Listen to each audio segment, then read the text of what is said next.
And so I want to talk about what that means for you in terms of what you want to make sure is done. Second, you were to take your first unit test over ancient Greece and ancient Rome. The week in between our last class meeting and today. That was due on Monday at 3:15. If you turn that in by 3 o'clock yesterday, your scores on the test have been posted on Aries. So you can check that out and make sure. The last thing is today we're going to start with the Renaissance, the Reformation, and the Glorious Revolution, our second unit. So we'll get into some of that information today and hope that we can get through what we need to get through. The first thing I need you to do is open your Canvas page. So you're going to get to this point here. So I can go over a couple of things with you about your grading period. So go ahead and open your Canvas page to that part right there.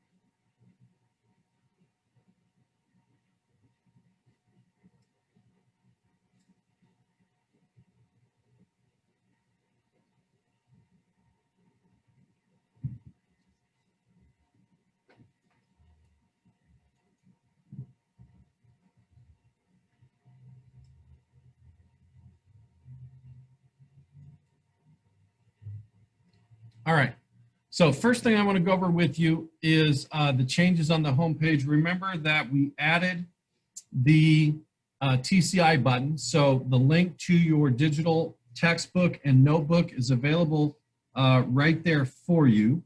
The second thing is that tutoring started yesterday. So tutoring is available Tuesday, Wednesday, and Thursday. Today tutoring will be 3:30 to 5:30. They might be changing the time on Thursday because of the bell schedule and period 7 ending at 1:40. They might start tutoring it at 2, but we'll see. But those are the changes to the homepage that you should be aware of. The most important portion of what we have is your grades and your progress report that are due Friday afternoon. So last week we went over what this meant, right? The difference between a due date and available until date. One thing that you want to realize is that your grade in Aries is the correct and most up-to-date grade that you have. If you click on grades right here through Canvas, that is not going to be as up-to-date as Aries. Aries is updated every day at 3:30. So a couple of things. One is you have every assignment that we have done, including the unit test, available to you until September 28th. All right, September 28th. So you want to make sure, or excuse me, September 18th. You want to make sure that you get everything in. Now we've had, I believe, 6 assignments since the start of school, maybe 7. Then if you count the unit test, that's another one. Each of those assignments have been worth 10 points apiece. The test that we took is 1 point for each of the 30 questions, which breaks down to about 27–28% of your grade. So if for some reason you don't do that test, you're already looking at no better than a C, right, in class. And probably a D, depending if you have missed any other assignments. So you want to make sure that you get everything done for this grading period and make sure that that is a priority to you. Any questions on that? Okay, so next, go ahead and click on modules. this is another issue that's come up. So click on the Unit 5 module. After you click in the modules portion there,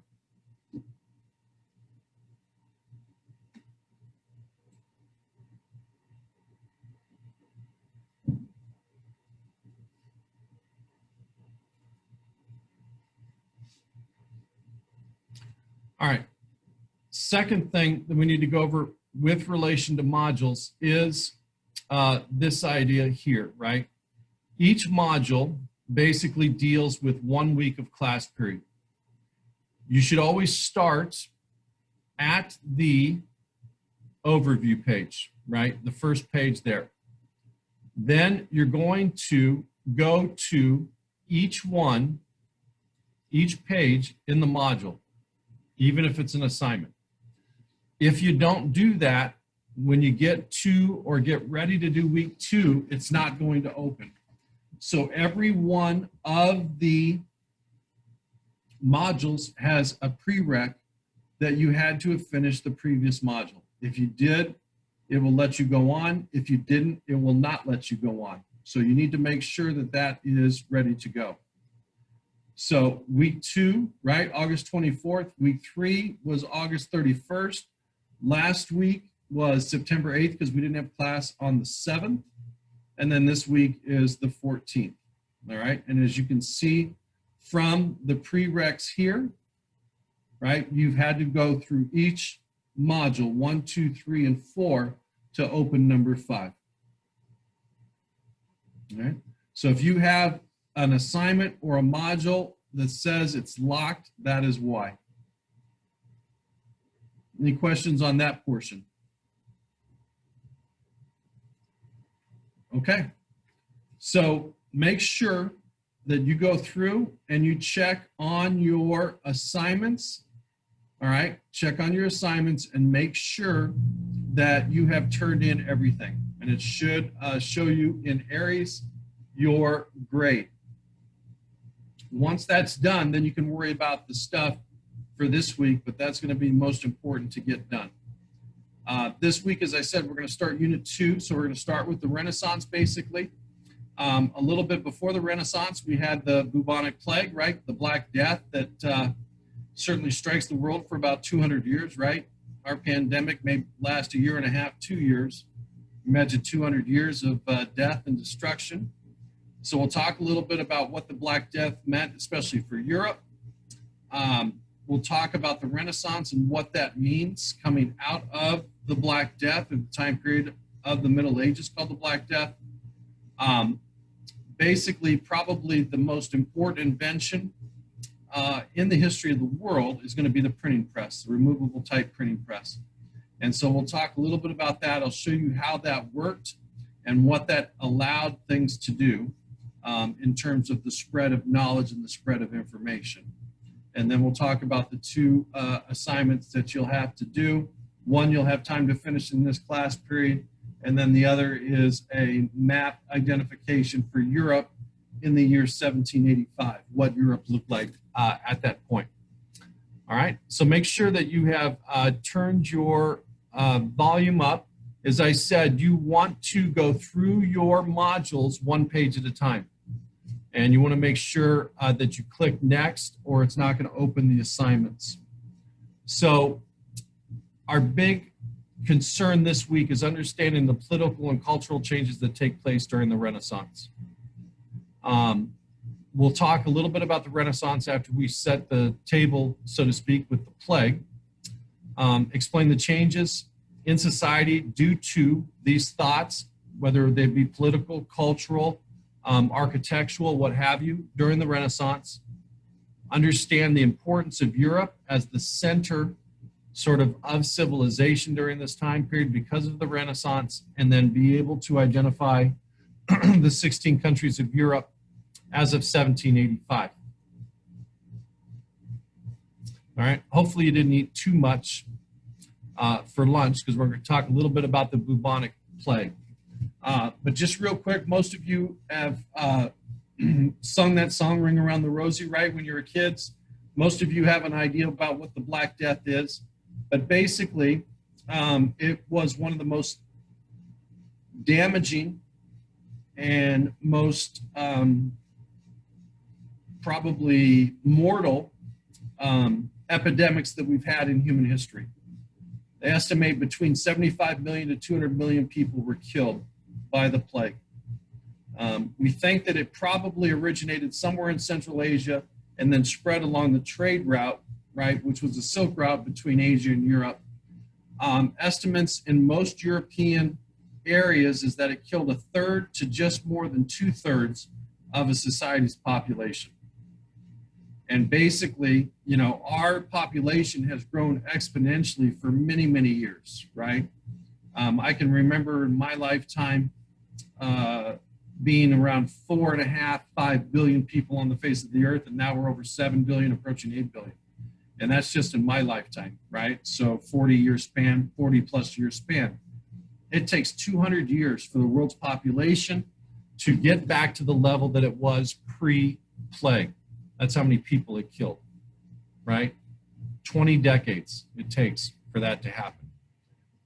As I said, hopefully you didn't eat anything too queasy for lunch, but this is sort of what the plague was like and how people knew that they had the plague and then they were going to die.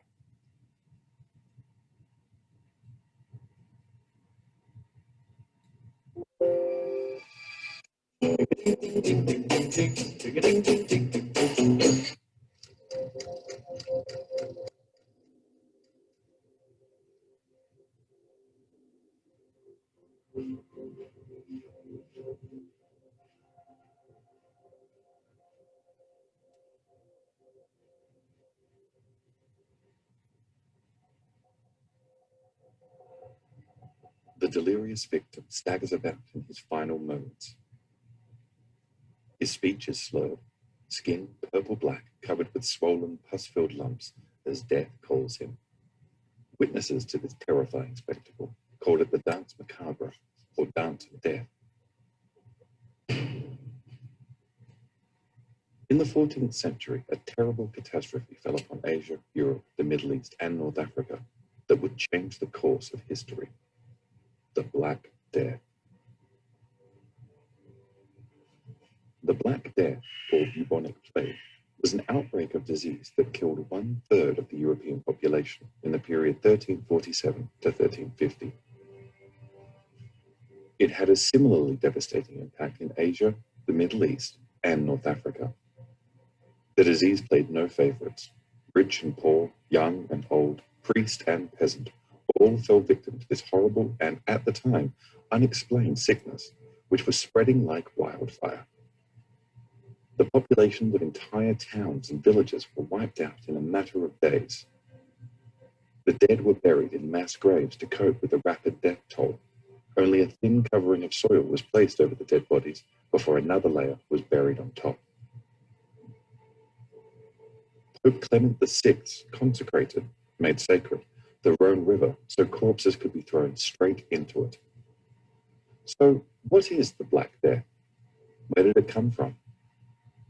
While it's difficult to trace with any real certainty, the outbreak is believed to have originated in the Gobi Desert in Mongolia, early in the 14th century. Prior to this, the disease had existed for centuries in regions of Asia, with small outbreaks occurring from time to time. Any one of these could have been the source.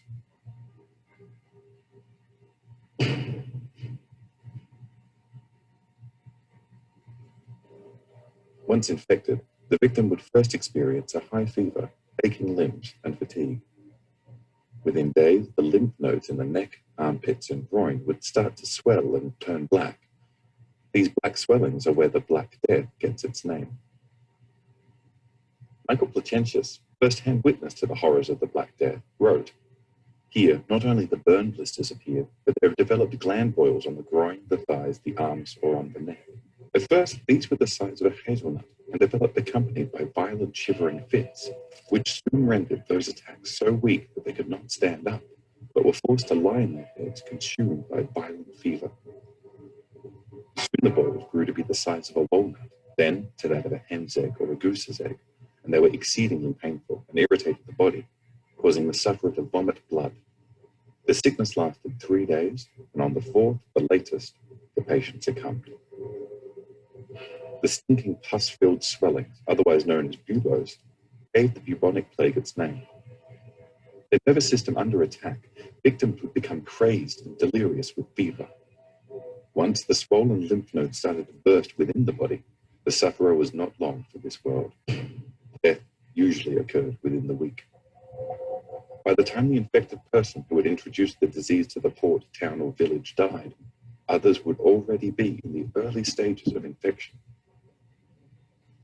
This made preventing an epidemic incredibly difficult.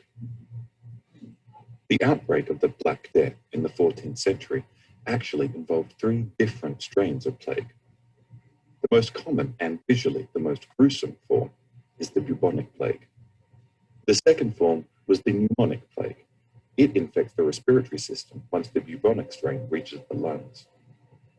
The third form, septicemic plague, infects the body's circulatory system, that is, the blood. The bubonic plague is actually the weakest of the 3 strains. During the worst outbreaks of the Black Death, pneumonic and septicemic plague had mortality rates of almost 100%. It's believed malnutrition played a major role in making the symptoms more dramatic. Many who died had endured years of famine, the result of severe storms and drought, making their weakened immune system vulnerable. If you're an accredited investor, I have big news.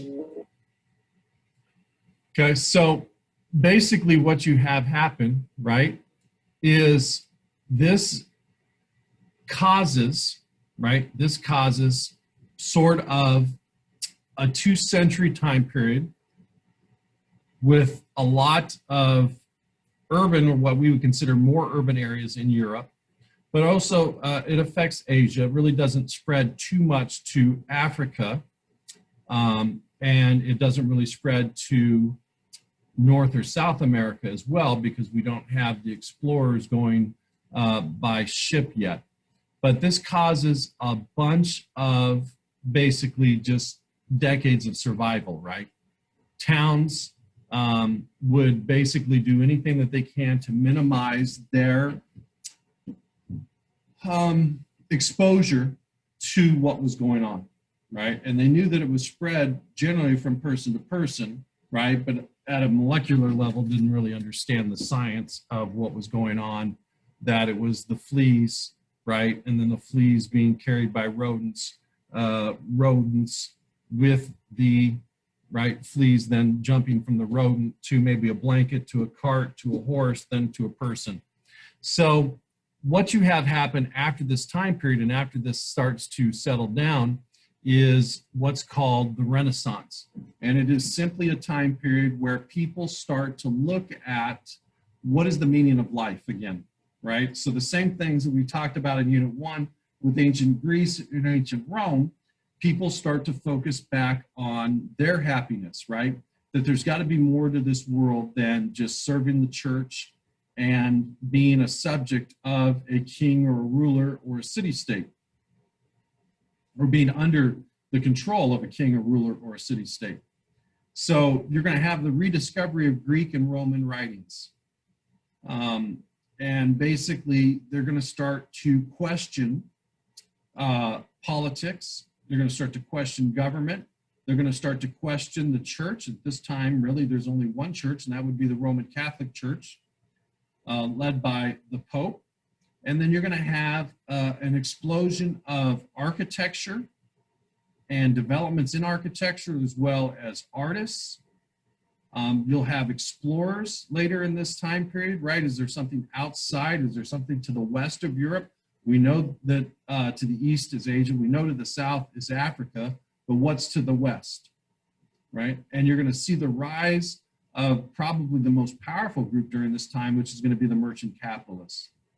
Merchant capitalists are going to make up a group who are going to have an immense amount of money due to the trade that starts back up along the Silk Road, right? That trade between Europe and Asia and Europe, in which they're going to be basically a new, very formidable ruling class.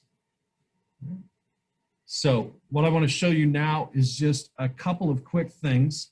Went to Rome or was in Rome in April of 2019, and the water distribution that they're still talking about, the fountains that I'm going to show you in this short clip, are still there. So you could fill up water bottles from these basically fountains that were created hundreds of years ago. And water tastes just as fresh as anything that you would have. So let me show you this clip real quick.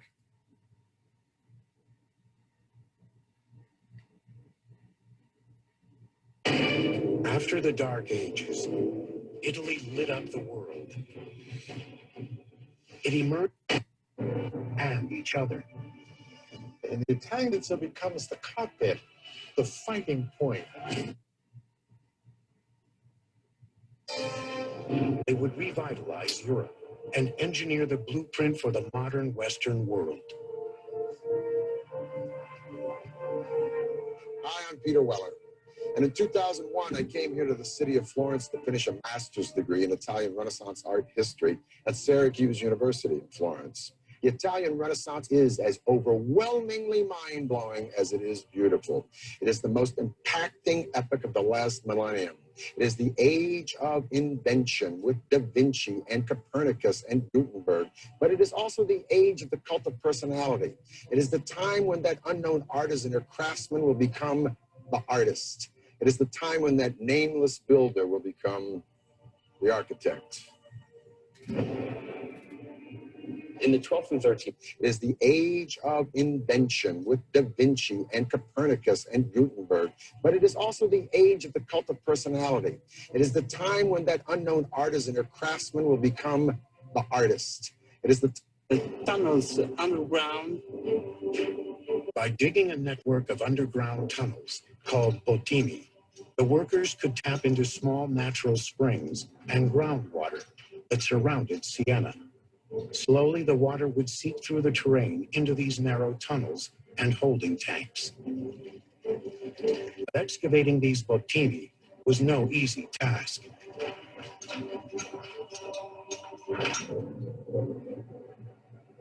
Workers used shovels, picks, and chisels to chip away at the calcite deposits in the tunnel, working in dark, dusty conditions, often no more than a few feet high.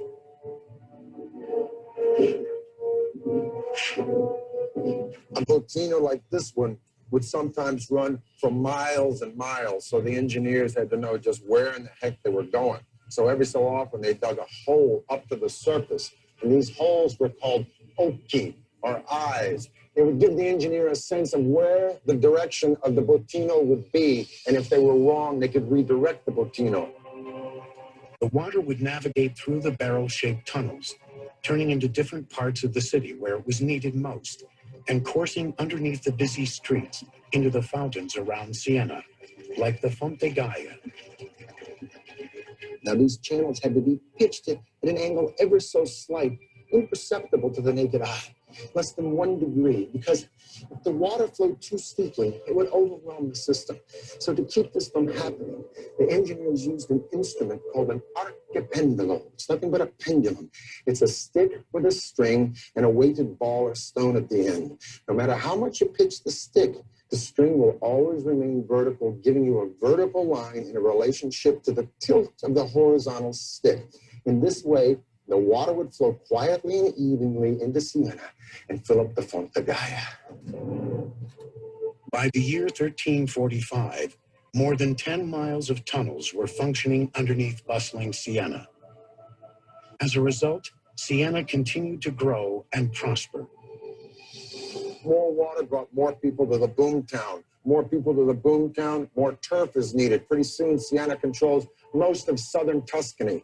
Now, this prosperity and this land encroachment, if you will, would seriously become the burr in the saddle to one of its neighbors. So what you have happen, right, during this time period is scientific advancements, as well as ideas that advance during this time period. And one of the fastest ways for that to happen is with Gutenberg's invention of the movable type printing press. And so these writings, right, the Gutenberg Bible comes from this idea of the printing press. And so what it does is allow for you to print instead of write books, which would allow for the sharing of information. And this is how that printing press worked. Paper had just been invented in China and come to Europe through Italy. Now, the paper had just been invented in China and come to Europe through Italy. Now, the paper was being made for use by the scribes, and so it was hard and slick. Didn't work very well with Gutenberg's oil-based ink, and so he had to dampen the paper to soften it up. So he actually printed on slightly dampened paper. If he just laid a sheet on like that and rolled it into there and did an impression, he could lay every piece on exactly the same, especially when he prints on the back. He's got to line those columns up exactly. So that's the next big problem he has to solve. What's the answer to that? Well, here it is right here. The tympan and the frisket. So open that up. It's called the tympan. It's just leather over a frame, which provides a place for us to put our paper on. And these little points called duckbills position it up and down. And then we have a mark here for left and right. Now watch this. This is very important. These pins poke through the paper. And when he prints on the other side, he puts the paper back on through those same holes, and that gives him exact register from front to back. So those columns are lined up perfectly. Now he has to have something to hold the paper against the tympan. It's called the frisket. We fold it down. It's got where we're going to print, and it also allows us to lift that paper back up off that sticky type without tearing it or smearing it. So now we're ready to fold the tympan and frisket down over our inky type. Ready to roll the whole head of the press underneath the platen. The platen is this big flat board that's going to lower to press the paper against the ink type. Now the press has the screw device, the flat board, and the handle that turns the screw, and that's going to lower the platen to press the paper against the ink type. The person that did this was called the puller. So we're going to make a note here.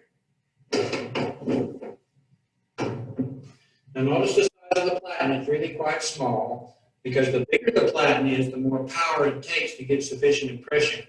And so we've only printed the first page there. So we've got to roll it out, print the second page.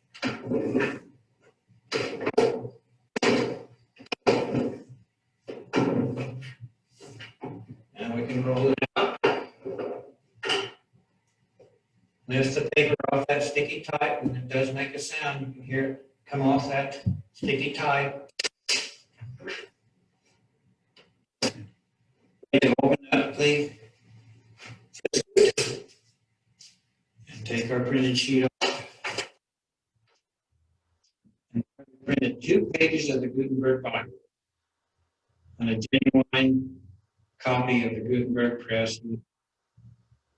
All right. So the importance of that, right, is that these ideals coming from the Renaissance can now be easily spread, right? Because you can quickly create books such as the Bible, right, which expands religious beliefs, but you can quickly create books of Greek philosophers, Roman patricians, written history of anything that goes on. And during this time period, you can start keeping records and track of what exactly is going on. And so the biggest invention probably in the history of the world is this Gutenberg movable type printing press, because it allows for the creation of books that don't have to be written, right? And the movable type printing press allows you to create multiple pages in a very short amount of time. Where before, if you were to set up a printing press like that, you would only be able to do 1 page at a time, and then another page, and have to set that up and go through. And you can see the process there for what it's worth. All right. So in your module, are those videos, if you want to see those again, are those notes if you want to see them again. As I said, what I want your focus to be on this week is to make sure that everything in the assignments, all right, everything in the assignments that is this quarter, right, available until September 18th is done, because that's when the grades close. In your module, all right, this is not due until a week after the grades close. All right, so it's due basically a week from Friday. You're going to answer 4 questions about the Renaissance in Unit 3, Chapter 13, Section 1. So if you log in to your TCI account, I'll show you where that's at.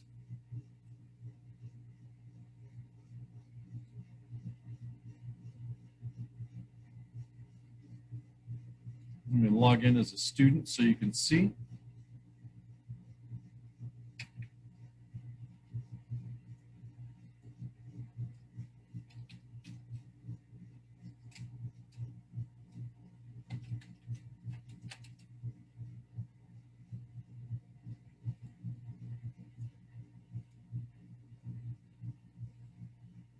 So once you log in, you're going to go to Unit 3. All right, so it's down a little bit from what we've done before.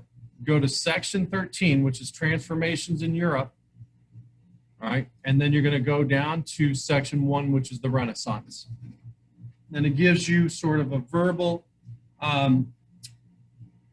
summary of what we just did, right? So talks about the Black Death and what that does in creation of Europe.